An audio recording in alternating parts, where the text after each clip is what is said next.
Have you ever laid in bed with your eyes wide open, but your mind running a marathon?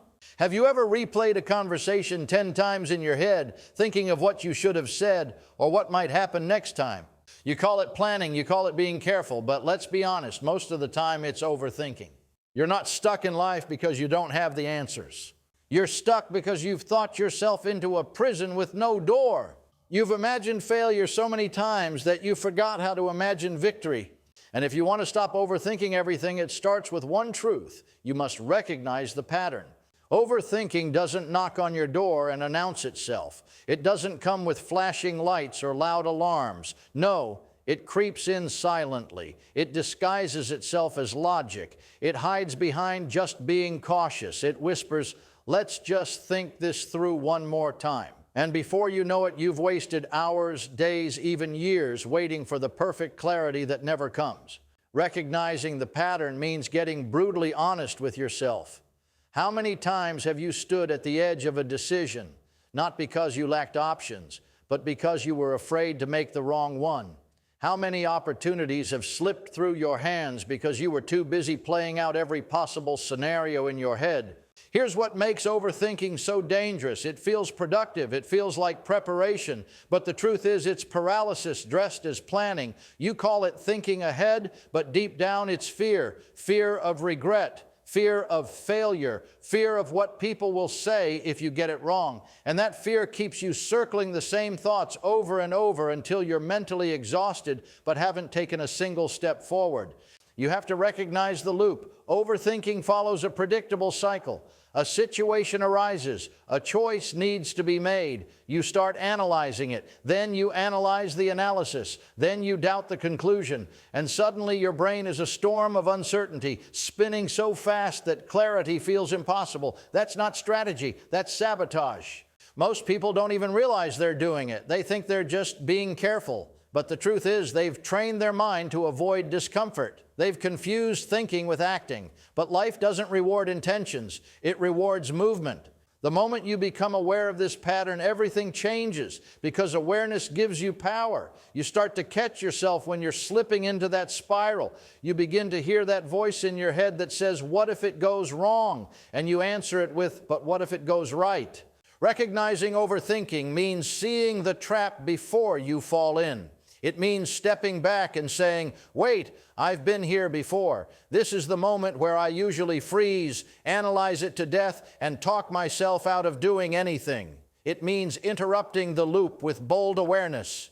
It takes courage, it takes humility, but most of all, it takes truth. Because as long as you let overthinking run your life, you'll keep missing the moments that matter. You'll keep talking yourself out of your own potential. You'll keep watching life from the sidelines while your fears hold the pen that writes your story. But the story can change. The cycle can break. And it all begins, not with a huge leap, but with one decision: to stop giving power to thoughts that have no purpose and start recognizing the difference between wisdom and worry. You cannot defeat what you do not understand. And overthinking is not just a habit, it's a symptom. It's the surface layer of something deeper, something buried underneath your thoughts that quietly controls your decisions, delays your progress, and drains your energy. If you want to stop overthinking everything, you must dig beneath the surface and ask yourself the harder question: why am I really doing this? Overthinking doesn't happen in a vacuum. It's fueled by something. Maybe it's fear, fear of failure, fear of judgment, fear of the unknown. Maybe it's perfectionism, the lie that tells you if you just think long enough, hard enough, smart enough, you'll finally get it just right. Or maybe it's self-doubt, the voice that whispers that no matter what you choose, you're going to mess it up anyway, so you better keep analyzing it instead of acting on it. Most people never stop to ask why they overthink. They fight the symptoms but never address the disease. They try to think less, but they don't ask what their mind is actually trying to protect them from. Because that's the truth. Overthinking is not the enemy.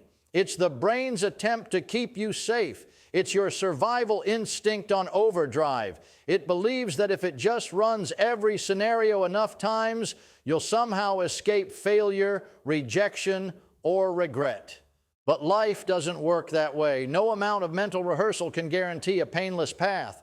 Think about it. Every time you hesitate, every time you delay a decision, every time you play out all the ways something might go wrong, what are you really trying to avoid? Maybe it's not the situation that scares you. Maybe it's the feeling you associate with it. The disappointment, the shame, the sense of not being good enough. Maybe your overthinking is just a shield, a mental defense mechanism you built years ago when taking risks meant getting hurt and being bold meant being punished.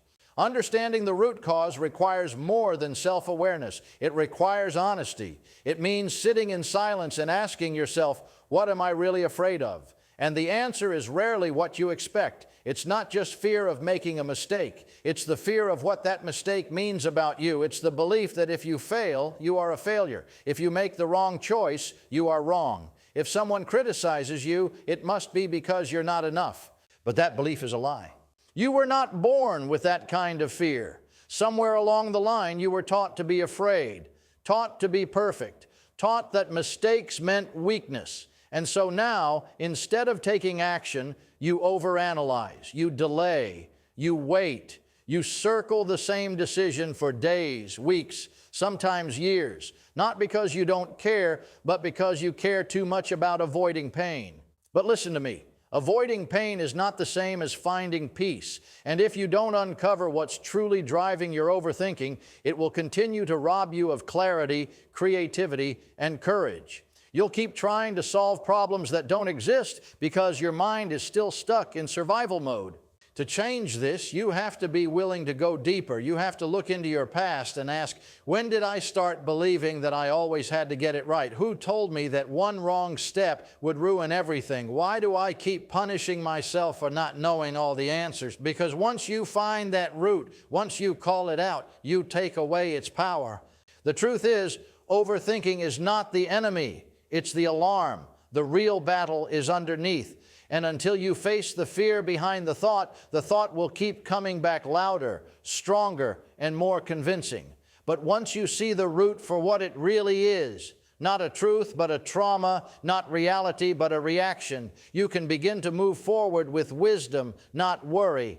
One of the biggest traps in overthinking is the belief that you need the perfect answer before you move. You believe if you wait long enough, think hard enough, research deep enough, somehow the clouds will part and the flawless solution will appear, clear and risk-free. But perfection is a fantasy, a silent thief of time, purpose, and momentum. You've been trained to think that the more perfect your plan, the more secure your outcome. But what if I told you that seeking perfection is the very thing keeping you from progress? People get paralyzed waiting for perfect. They don't write the book because the outline isn't perfect. They don't start the business because the market isn't perfect. They don't speak up because their words aren't perfect. So they sit, they think, they wait. But what they don't realize is that while they're searching for the perfect answer, life is passing them by. Opportunities are fading. Time is slipping. The door they were supposed to walk through closes quietly while they try to make sure their shoelaces are tied just right. And here's the truth you need to face. Perfect doesn't exist, not in business, not in relationships, not in purpose. There is no perfect path, only a path that becomes clearer as you walk it.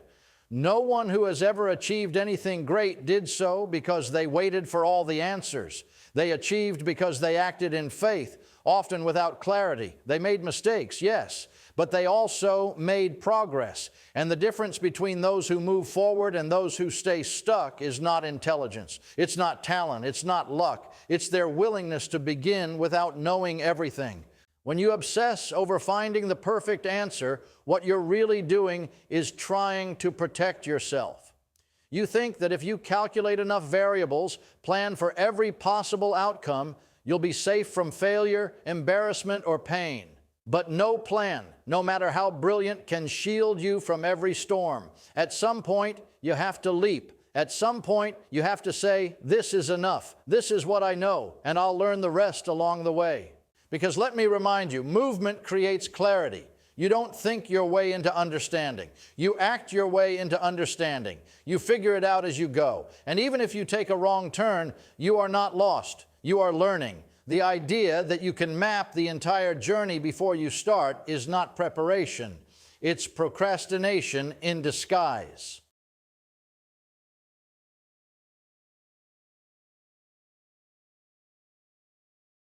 Stop asking yourself if it's perfect. Ask yourself if it's possible. Ask yourself if it's necessary. Ask yourself if it's aligned with the life you want to live.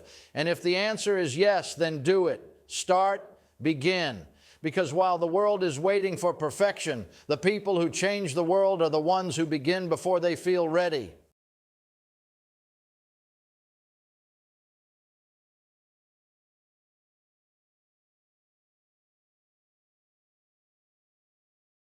There is a moment, one sacred, fragile moment between clarity and commitment where most people hesitate. That brief second when you know what needs to be done but haven't yet moved. That is where your destiny is either claimed or compromised. It's not the decision itself that holds power. It's how quickly and boldly you act on what you already know in your spirit to be true. Too many people live on the edge of decision, circling it like a bird afraid to land, convincing themselves that more time will make it easier. But time doesn't make decisions easier. It makes your confidence weaker. Hesitation kills dreams faster than failure ever will. When you pause too long in front of a decision, doubt starts to speak louder. Your mind begins to play its old tricks. It brings back the voices of every mistake you've ever made. It replays the pain. It reintroduces fear. And before you know it, a decision that once felt clear becomes cloudy, not because the truth changed, but because your courage started to fade. The longer you wait, the more the fire inside you dies down. Momentum isn't just helpful in life, it's sacred, it's spiritual. And when you feel a spark of truth, when your gut says go, when your heart says yes, that is the moment to act. Decide quickly, not carelessly, not recklessly, but boldly. Bold decisions are not made by people who have no fear. They are made by people who have chosen not to be ruled by it. There comes a point in every person's life when they must say, I've thought long enough. I've waited long enough. I've doubted myself long enough. Now it's time to move. And that movement doesn't need to be perfect. It just needs to be real. Bold action is what separates the daydreamers from the difference makers. Everyone has ideas. Everyone has intentions. But few have the discipline to decide and the courage to act. Boldness is a decision you make before the outcome is clear. It's trusting that even if you stumble, you're stumbling in the right direction. It's understanding that you will never grow in the safe zone of indecision. Life rewards the brave, not the brilliant, not the talented, but the ones who move. You don't need to have all the answers before you decide. You just need a reason, a why that is stronger than your fear. You decide quickly because hesitation dishonors your calling. You act boldly because small, timid steps can't carry the weight of your vision. And once you act, something begins to change inside you. The fog starts to lift. Confidence begins to grow. Clarity begins to come, not before the step, but after it. You begin to understand that action itself is what builds the road. Life isn't waiting for you to figure it all out. It's waiting for you to show up with what you have and move forward in faith. There is a world of difference between waiting for peace and waiting for permission. Peace comes from God. Permission comes from fear. If you're constantly asking, "Am I ready yet?" you'll never begin, because readiness isn't something you wait for. It's something you become by acting. You grow into your role. You become strong by doing hard things. You build courage by making decisions that scare you. Playing it safe may protect your pride, but it won't fulfill your purpose. So when you feel that pull, when something inside you knows it's time, don't run it through another round of endless analysis. Don't poll 100 people. Don't make fear your advisor. Decide, move, speak, begin, and let your boldness make a path where doubt tried to build a wall. Overthinking feeds on one thing more than anything else: the imaginary future. It thrives in the land of what ifs, in scenarios that haven't happened, and in problems that haven't been born. You sit with one decision, and suddenly your mind is 10 miles ahead, asking questions it was never meant to answer. What if I fail? What if they laugh at me? What if I regret it? What if it all falls apart? And while you're busy obsessing over what might happen, you're ignoring what is happening. You're missing the present moment where your real power lives. You're frozen in fear over a future you've only imagined. You cannot build a bold life while being chained to hypothetical outcomes. The what ifs are endless. You can create 1,000 alternate endings in your head, and not one of them will move you an inch forward. The future is not where your answers live. It's where your mind goes to escape the responsibility of now. And the longer you live there, the more powerless you feel. Because the future can't be controlled, it can only be prepared for. And the best way to prepare for it is by fully owning the only space you truly have, the present moment. What now? That's the real question. Not what might go wrong, but what can I do right now? What truth can I act on? What step can I take? What voice can I silence? What lie can I confront? You shift from what if to what now the moment you stop needing to predict the future and start choosing to create it. Because you are not a fortune teller, you are a decision maker. And every time you let fear write the script of tomorrow, you are robbing yourself of the courage to act today. The mind will try to convince you that your safety lies in over-preparing, in waiting for the perfect moment when all uncertainty is gone. But that moment will never come. There will always be unanswered questions. There will always be unknowns. But the power of now is that it doesn't require certainty. It only requires presence. It only requires you to show up with what you have, not what you wish you had. The truth is, the future is shaped not by what you imagine, but by what you do with this moment in front of you. When you ask, what now, you return to your center. You silence the noise of tomorrow's fears and tune into today's opportunities. You stop trying to be God, trying to control outcomes, and instead embrace the sacred responsibility of obedience. Obedience to the voice inside you that says, take the step. Obedience to the intuition that says, this is the time. Because when you stop fearing the what ifs and start trusting the what nows, you realize that strength doesn't come from knowing the whole path. It comes from taking the first step even when your knees are shaking. This shift isn't just mental, it's spiritual. It's moving from fear to faith, from anxiety to authority, from delay to decision. And the enemy of your soul wants nothing more than to keep you spinning in circles of what might go wrong so that you never discover what could go right. But every time you pull yourself out of the fog of future worry and bring your focus back to the now, you reclaim your power. You rise above fear. You break the loop. You rewrite the pattern. Because your purpose is not waiting for you in a perfect future. It's waiting for you to show up now. Imperfect but willing, unsure but obedient, afraid but unstoppable. We live in a world obsessed with results. From the moment we wake up, we're conditioned to measure, compare, evaluate, always watching the clock, always tracking the numbers, always questioning whether we're far enough, fast enough, successful enough. And so we begin to chase life as if it's a scoreboard, constantly looking for proof that we're winning. But that mindset breeds anxiety. It feeds overthinking. It keeps you tied to the outcome instead of connected to the journey.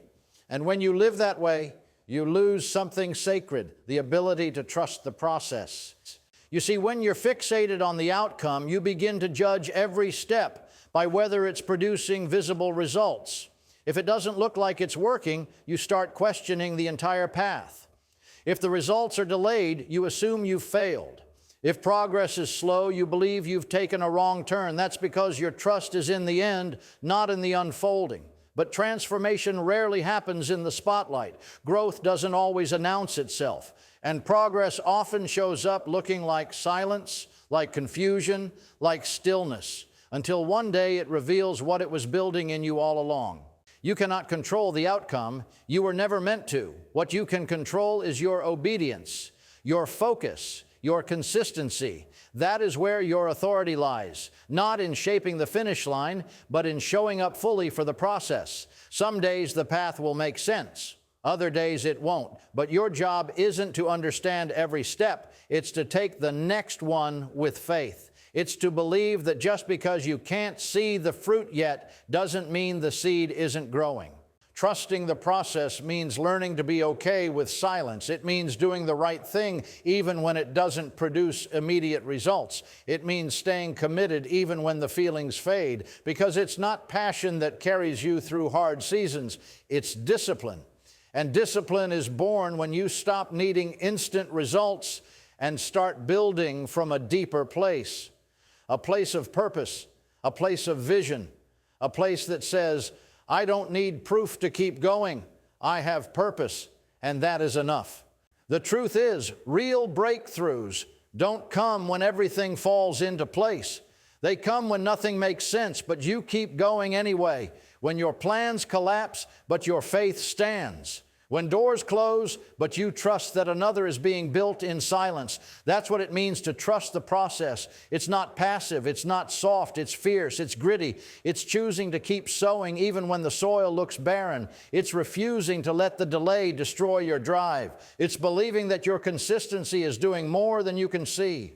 When you trust the process, you stop needing to micromanage your life. You stop demanding that every step give you evidence of success. And that's when you become truly free. Free to focus on what matters now. Free to stay grounded. Free to stop overthinking where this will all lead and start putting your full energy into where you are right now. You begin to understand that growth is not always visible, but it is always working. The process is where character is shaped, vision is tested, faith is deepened, and when you rush it, you rob yourself of the very thing that would have prepared you for the blessing. Outcomes can be delayed, rewards can be hidden, recognition can be postponed, but purpose never leaves you. And when you shift your focus from chasing results to honoring the process, you unlock a deeper kind of strength, a strength that doesn't burn out when things don't go your way, a strength that doesn't give up when outcomes don't arrive on your schedule, a strength that learns to say, even if I don't see it yet, I trust what's being built in me right now.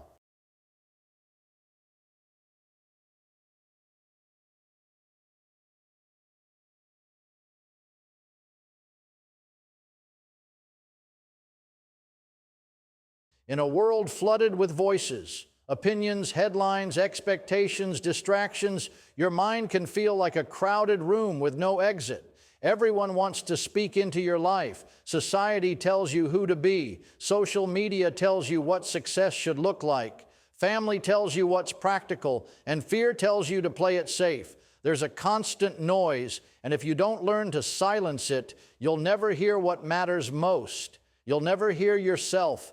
You'll never hear that inner whisper, the voice of truth that doesn't scream but speaks with quiet confidence from deep within. And that voice, the one you've been taught to ignore, is the key to your clarity, your peace, and your power. Most overthinking doesn't come from lack of intelligence. It comes from overexposure. You've been listening to so many outside voices that you've forgotten how to trust your own. You scroll, compare, analyze, and by the end of the day, your head is full, but your heart is empty. You've gathered everyone's opinions but lost sight of your own conviction. You're so overloaded with noise that you mistake confusion for caution and silence your own inner wisdom under the weight of the crowd. But you weren't designed to live like that. You weren't created to be a puppet for public opinion. There is a wisdom in you that runs deeper than the noise, but you must choose to listen. Silencing the noise doesn't mean avoiding advice. It doesn't mean closing yourself off. It means filtering what you allow in. It means learning to recognize when you're no longer thinking for yourself, but reacting to the volume of everyone else. It means creating stillness, not just in your schedule, but in your soul. Because clarity doesn't come through more input. It comes through intentional quiet. It comes through pulling away from the chaos long enough to ask yourself, what do I really think? What do I really want? What feels true to me? And here's the truth most people miss. That inner voice, that whisper of intuition, that gentle tug in your spirit, it has never led you astray, but you've been talked out of it. You've been told to wait until you're certain, to get more approval, to make it make sense on paper. And every time you silenced that voice to please someone else, a piece of your confidence went with it. But deep inside, beneath all the noise, beneath the fear, beneath the overthinking, that voice is still there, waiting, willing, ready to speak if you would only make room to listen. You don't need more opinions. You don't need another poll or another podcast. You need stillness. You need solitude. You need the kind of silence that doesn't feel empty, but full, the kind where your soul finally has space to speak. And when it does, don't ignore it. Don't ask for permission to believe it. Don't run it by 5 people to validate it. Stand on it. Trust it. Because when the world gets loud, your inner clarity becomes your compass. And when that compass is broken or ignored, even the best advice will lead you nowhere. The enemy of clarity isn't just confusion, it's distraction. And in a generation that's addicted to noise, the most rebellious thing you can do is slow down, turn inward, and actually listen to the truth that's already been planted in you. It won't always make sense to others. It won't always feel easy, but it will feel right. Because the most powerful steps you'll ever take won't come from someone else's roadmap. They'll come from trusting the still, strong voice inside that says, "This is the way, walk in it." This voice isn't random, it's rooted. It doesn't react to fear, it responds to purpose. And when you begin to build your life around that voice, not the noise, not the opinions, not the fear, everything begins to shift. You stop overthinking, you start knowing, you stop doubting, you start believing. And you begin to realize that clarity isn't found in the crowd, it's found in the quiet. So now you know the problem was never that you didn't have what it takes. The problem was never the situation, the timing, or the obstacles in front of you. The real battle was happening in your mind. The real enemy was the thought that said, "You're not ready, you're not enough, you'll get it wrong." But you've seen the truth now. Overthinking is not who you are. It's what you've been trained to do. And anything learned can be unlearned. Anything practiced can be reversed.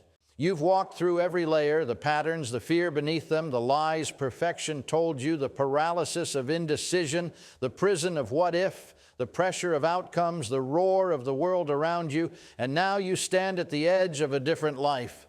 Not a life ruled by thoughts, but by truth. Not by fear, but by faith. Not by what others say, but by what your spirit already knows. This is your moment. This is the line you draw in the sand. You don't need another opinion. You don't need another sign. You don't need another week of mental gymnastics trying to predict a future that only obedience can unlock. What you need is already inside you. Clarity comes in movement. Peace comes in obedience. And freedom comes when you finally decide. No more overthinking, no more delay, no more waiting for perfect. It's time to act. It's time to trust. It's time to become who you were always meant to be. So take the step even if your voice shakes. Walk forward even if your knees tremble. Move boldly even if the path is dim. Because the moment you stop overthinking and start obeying that deep inner voice, the moment you stop analyzing your way out of your destiny and start stepping into it, you will find that the clarity you've been chasing has been waiting for you on the other side of action all along.